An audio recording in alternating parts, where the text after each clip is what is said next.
Olá pessoal, tudo bem com vocês? Aqui quem fala é Emerson Inácio, professor de Biologia, e hoje para mais uma aula do nosso módulo de Zoologia. Hoje, pessoal, eu vou estar trabalhando com vocês outro grupo de artrópode, tá? Que no caso são os crustáceos. Tudo bem?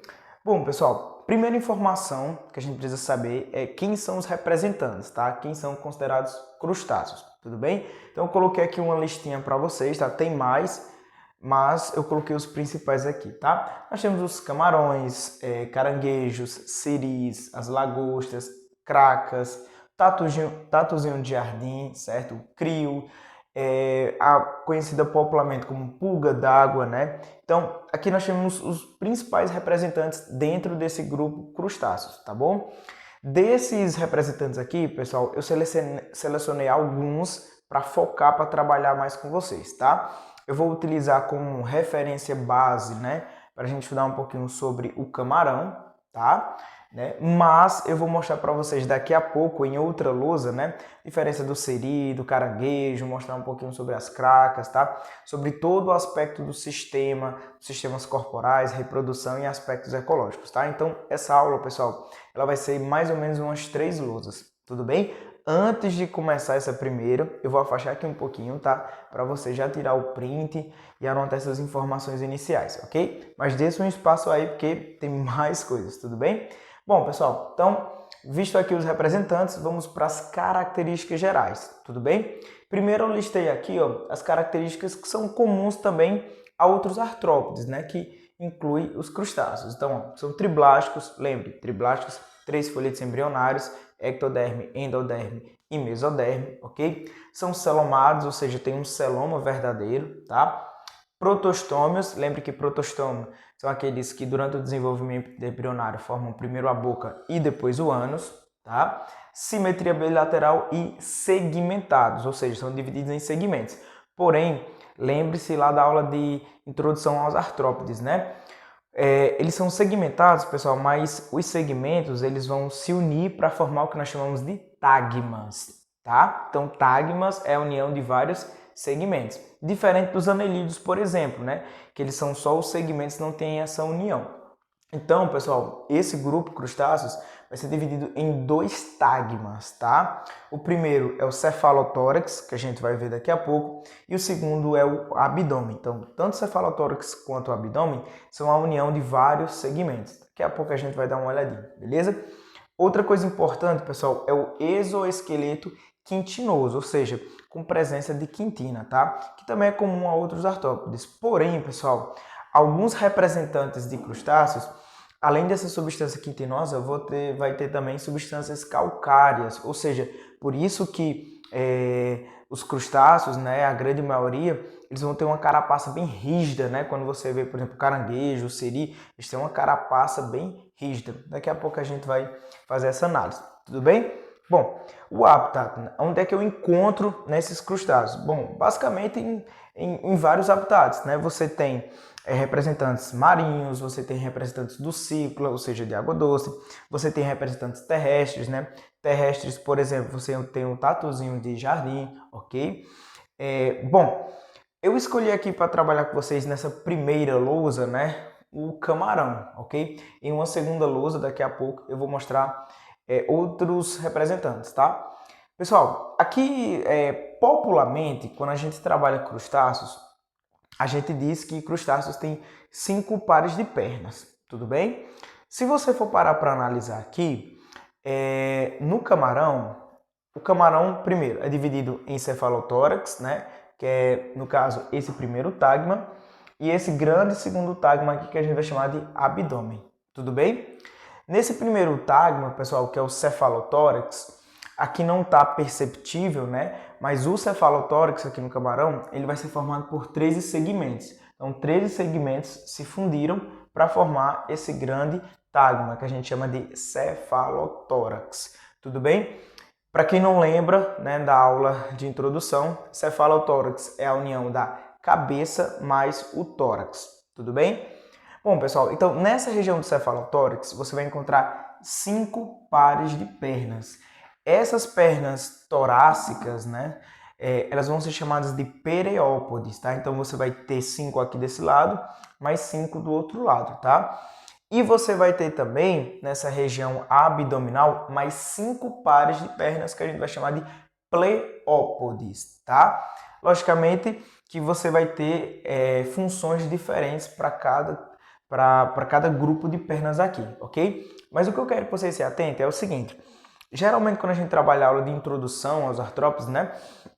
Eu sempre falo que os crustáceos eles têm 5 pares de pernas, tá? Mas se você for dar uma analisada aqui, nós temos 5 pares aqui, mais 5 aqui, daria 10 no caso, né? Então por que a gente geralmente trabalha com 5 pares? Porque a gente fala 5 pares para ficar mais fácil o estudante acabar assimilando, né? Porque realmente é 5 na região torácica e 5 na região abdominal. Se você pegar, por exemplo, um siri, um caranguejo, que eu vou já mostrar, eles literalmente só têm 5 pares, né? No caso, no total 10. Aqui vai ter exceção, eles vão ter mais, né? Porque como é 5 pares aqui, mais 5 aqui, vai dar 20 no total, tudo bem? Mas a gente geralmente trabalha com 5 pares, né, nos outros representantes, tudo bem? Bom, pessoal, então, cefalotórax e abdômen. Esse cefalotórax, como eu falei, ele vai ser a união de 13 segmentos, tá? Esses 13 segmentos ficam fundidos para formar esse primeiro tagma. E o abdômen ele vai ser formado por 6 segmentos, tudo bem? Pessoal, esse primeiro conjunto de pernas, né, na região do cefalotórax, nós vamos chamar de pereópodes, tá? Então eu coloquei aqui, ó, 5 pares de pernas torácicas, ou seja, ficam nessa região.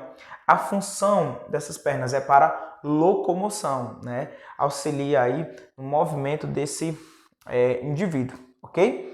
E o interessante, pessoal, é que alguns, no caso, alguns crustáceos, né, possuem a última parte do periópode, no caso essa última partezinha aqui, ó, modificada em garra, ou que nós chamamos também de quela. Então, por exemplo, quando você vê um caranguejo, quando você vê um siri, por exemplo, né, você vê que ele tem tipo uma pinça. Essa pinça a gente também vai chamar de quela, tá?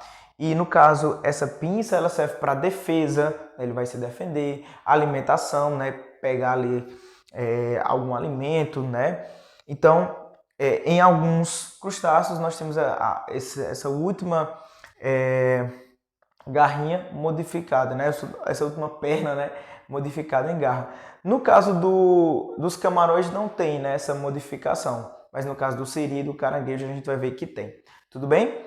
Já as pernas conhecidas como pleópodes, tá? Nós temos aqui, ó, 5 pares de pernas abdominais, ou seja, localizadas nessa região, tá? E essas perninhas aqui, pessoal, elas servem para caminhar, servem para nadar, ok?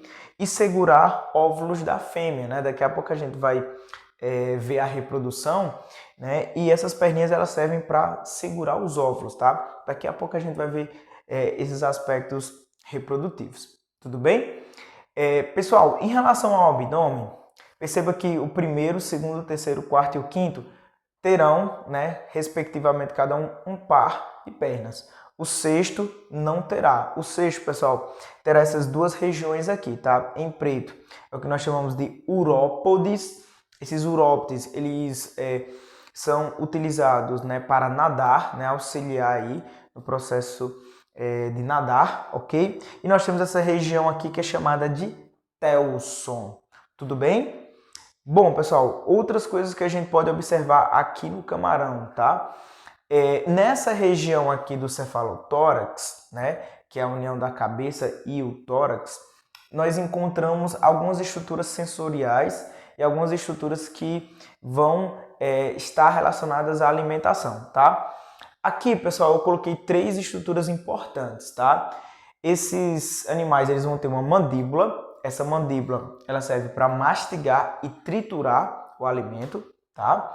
A maxila, que é essa segunda aqui, ela vai servir ali para passar meio que esse alimento para a mandíbula, ok? E nós temos essa outra região aqui, próximo à boca, maiorzinha, que a gente chama de maxípedes, ok? Esses maxípedes, eles vão estar auxiliando na manipulação do alimento. Então, por exemplo, o camarão pegou lá um alimento, né? com esse maxípede, jogou na maxila e a maxila já manda para a mandíbula para fazer aí o processo inicial, o processo de digestão, que daqui a pouco eu vou falar com vocês sobre os sistemas corporais desses animais, tá? Sistema nervoso, respiratório, digestório, excretor. Calma, daqui a pouco eu vou falar com vocês, tá? Ainda nessa região do cefalotórax, você vai encontrar um olho composto, tá? No caso, olhos compostos, pessoal, a função é formar imagens, né? Você tem também olhos compostos em insetos, né? Onde você tem vários omatídeos e cada omatídeo nesse olho vai formando uma pequena imagem. É como se fosse um mosaico, né? A imagem que eles formam no geral. Só que tem uma coisa interessante. Esse olhozinho aqui, perceba, eu não anotei, mas eu quero que você anote, ele é um olho composto pedunculado. O que é isso, professor? Ele tem um pedúnculo aqui nessa região, tá? Tem um pedúnculo e tem o olho, tá? Então anote, eles vão ter olhos compostos pedunculados. Tudo bem? Bom, ainda nessa região do cefalotórax, você vai encontrar 2 pares de antenas. Pessoal, eu quero que vocês anotem aí no caderno. Os crustáceos são os únicos artrópodes que a gente trabalha que vão ter 2 pares de antenas. Então, eles vão ter um par de antenas aqui, ó, menorzinho, ok? E um segundo par maior.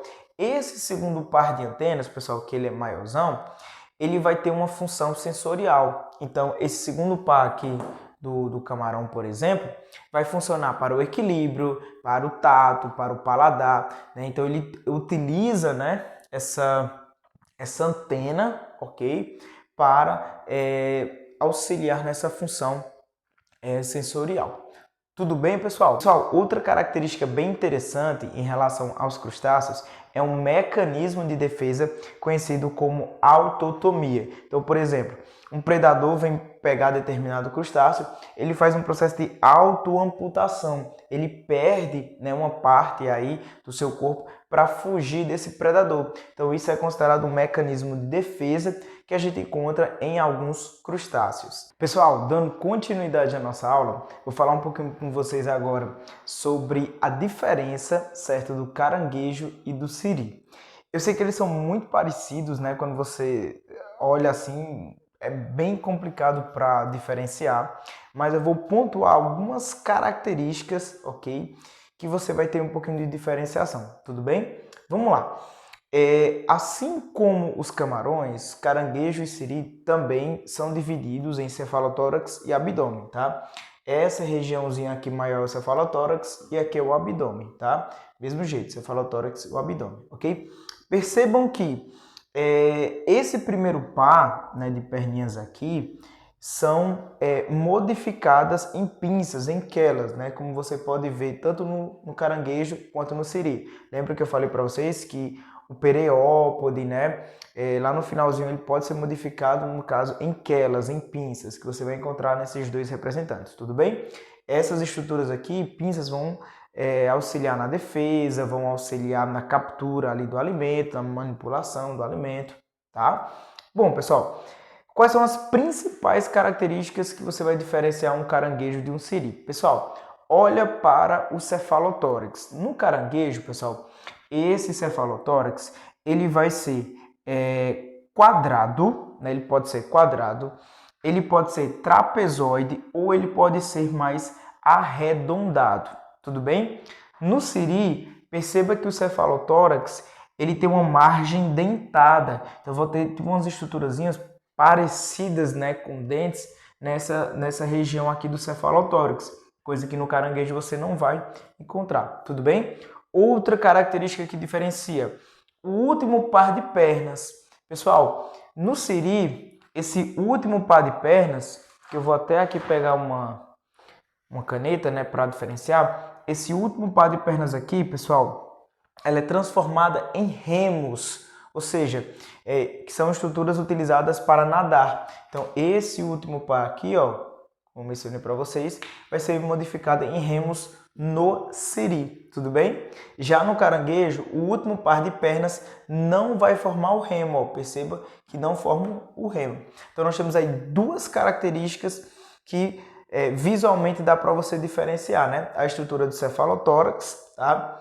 e a estrutura desse último par de pernas no siri, que no caso é em remo, tá? Outra característica que a gente pode utilizar, né, não é tão 100%, mas é em relação à locomoção, né? O caranguejo, eu coloquei uma seta para cima, para baixo, para o lado, para o outro, mas significando que o caranguejo ele tem essa movimentação em todos os sentidos, digamos assim, tá? Já o siri, pessoal, geralmente ele vai ter, no caso, esse movimento, ó, que é para um lado e para o outro, tá? Então ele vai aqui para o lado, vai para o outro. Então é uma característicazinha também que a gente consegue diferenciar, né? Às vezes você vê ele tá indo só para um lado aqui, né?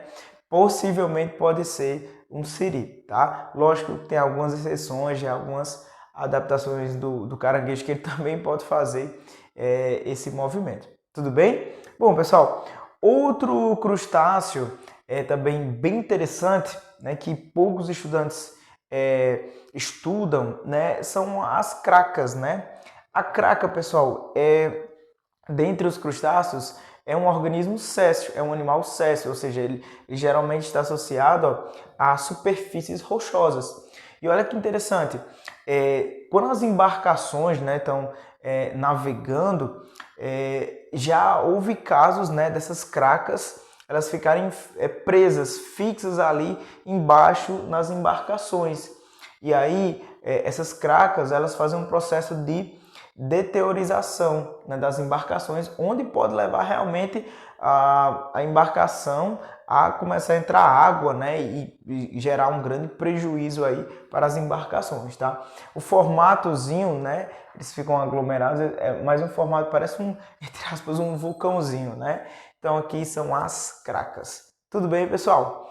Bom, agora vamos falar sobre sistemas corporais. Pessoal, eu coloquei aqui o sistema digestório, excretor, respiratório e circulatório.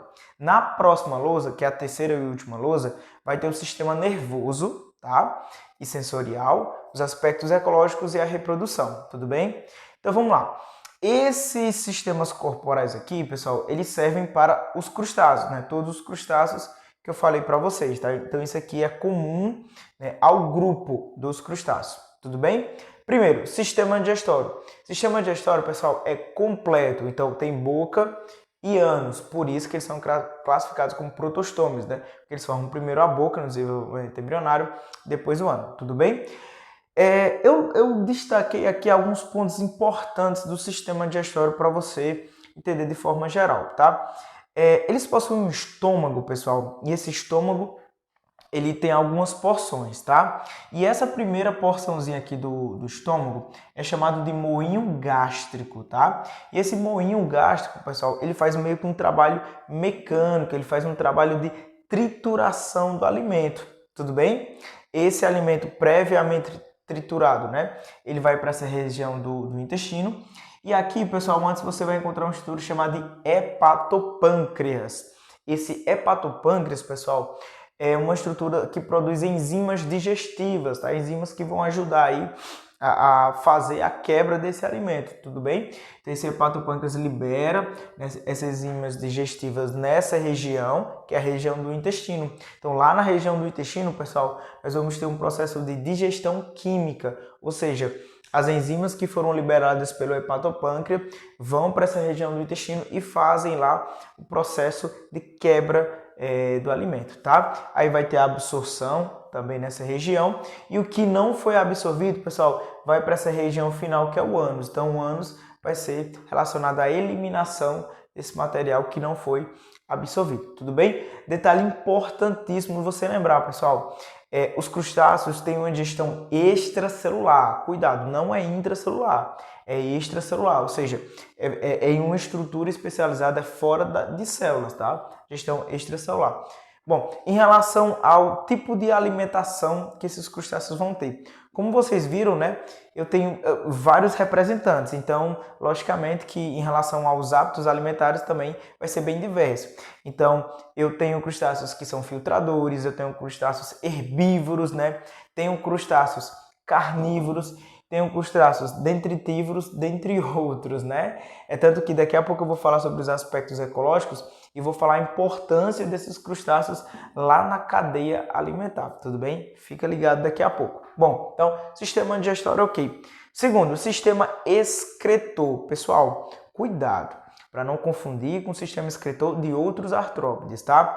O sistema excretor dos crustáceos, pessoal, vai ser formado pelo que nós chamamos de glândulas antenais ou glândulas verdes, né? Geralmente é essa coloração verdezinha mesmo, tá?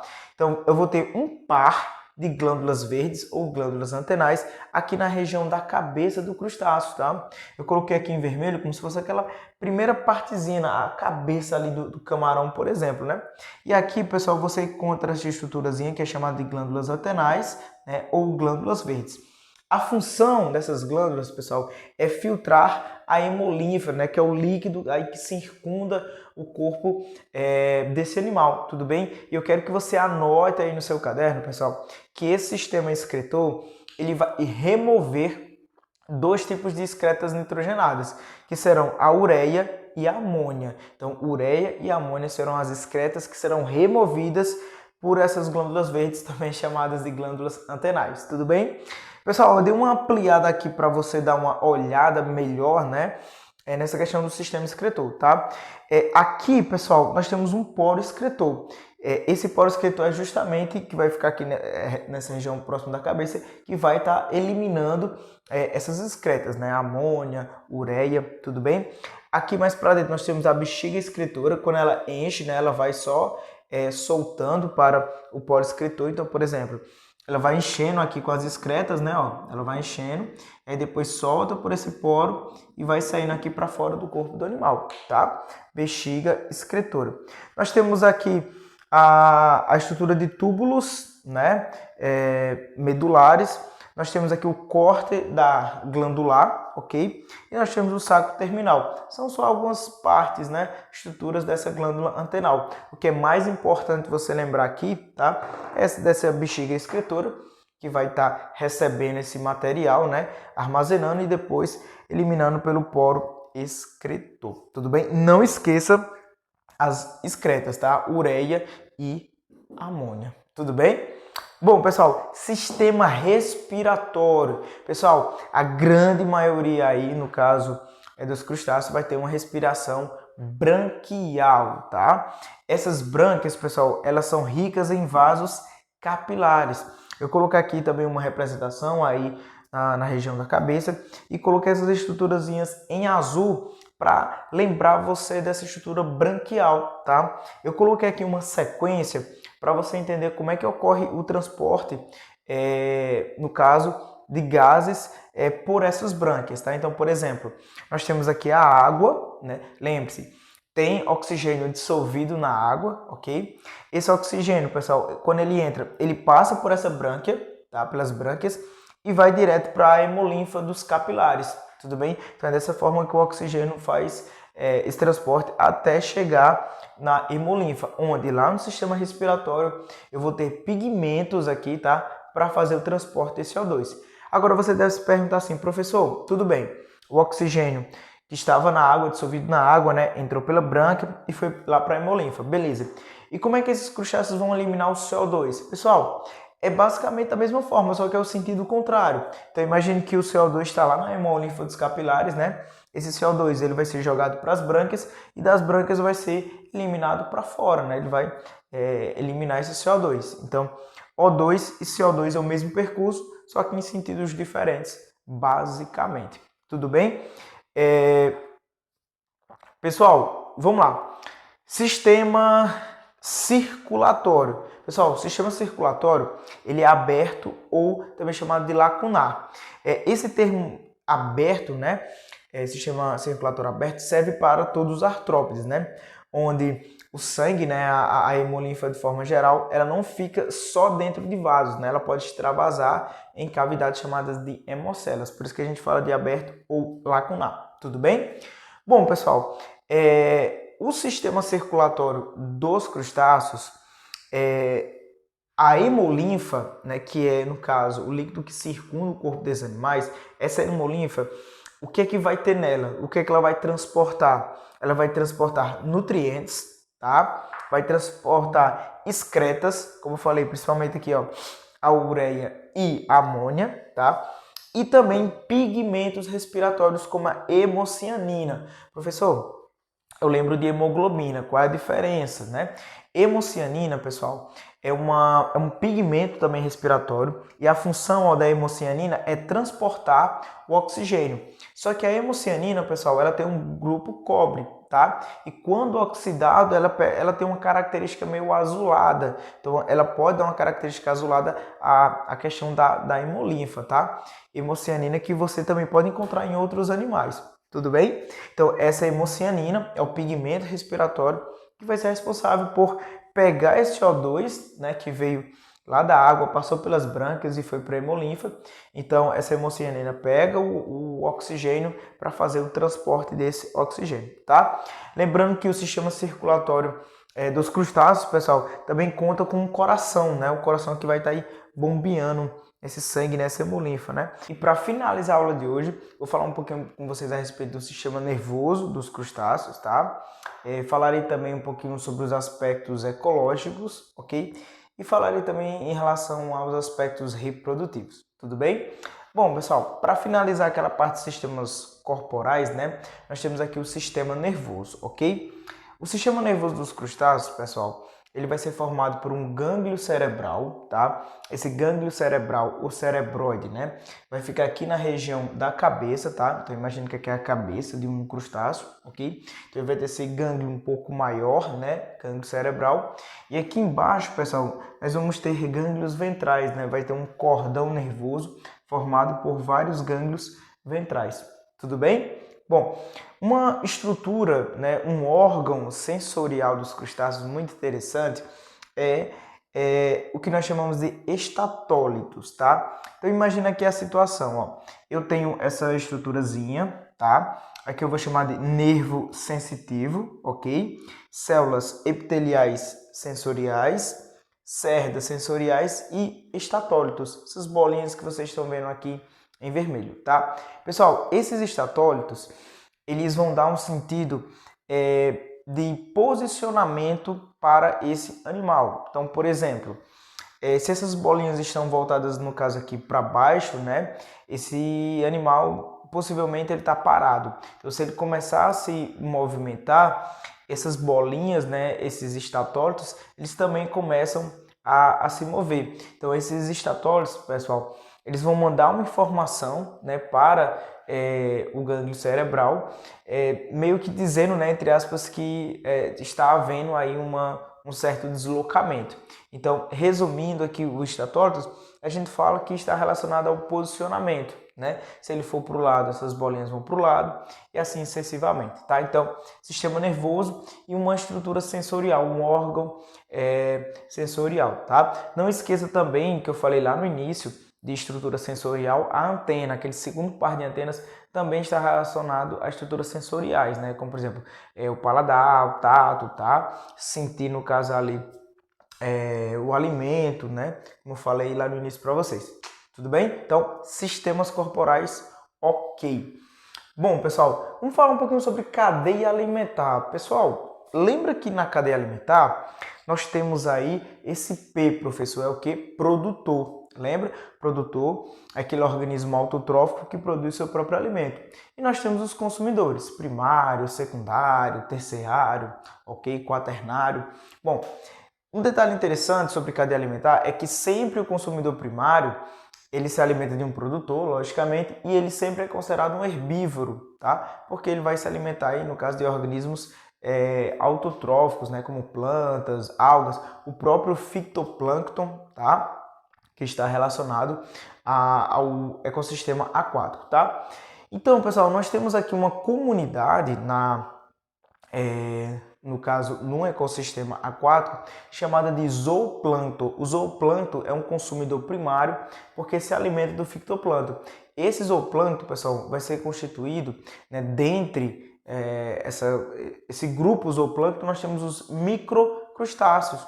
E esses microcrustáceos, eles se alimentam do fitoplâncton, tá?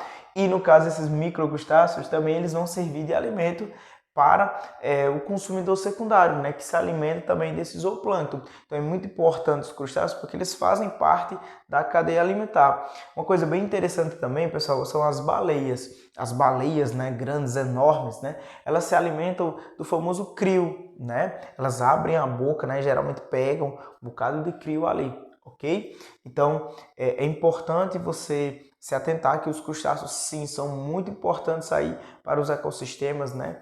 Para os aspectos ecológicos de forma geral. Tudo bem?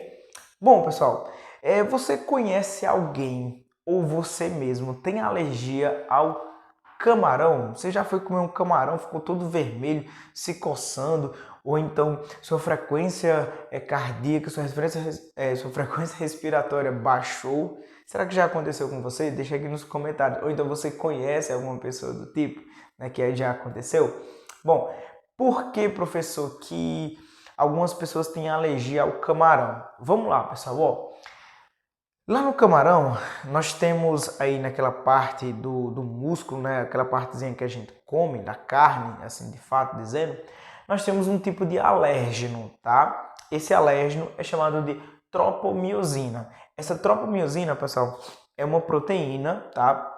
Que ela vai ser encontrada justamente naquela carninha, né? Naquela estrutura músculo ali do camarão, tá? Então, quando você ingere o camarão, né, você está também entrando em contato, logicamente, com essa tropomiosina. E o que é que essa tropomiosina, pessoal, vai fazer no teu corpo? Essa tropomiosina, pessoal, ela vai causar uma reação no seu corpo, tá? Então, ela vai entrar no seu corpo e o seu corpo vai entender isso ali como um alérgeno, como algo estranho. E aí o seu corpo vai produzir a antitropomiosina para tentar combater. Essa antitropomiosina, pessoal, que é um anticorpo, né, vai entrar em contato com esse antígeno, com esse alérgeno. Então aqui nós vamos ter uma reação de antígeno e anticorpo, tá? Ou seja, é como se seu corpo entrasse em contato com algo estranho e aí você está produzindo anticorpos justamente para combater. Essa reação antígeno-anticorpo vai estimular as tuas células chamadas de mastócitos a liberarem a histamina. Então, esses mastócitos no teu corpo vão liberando muita histamina.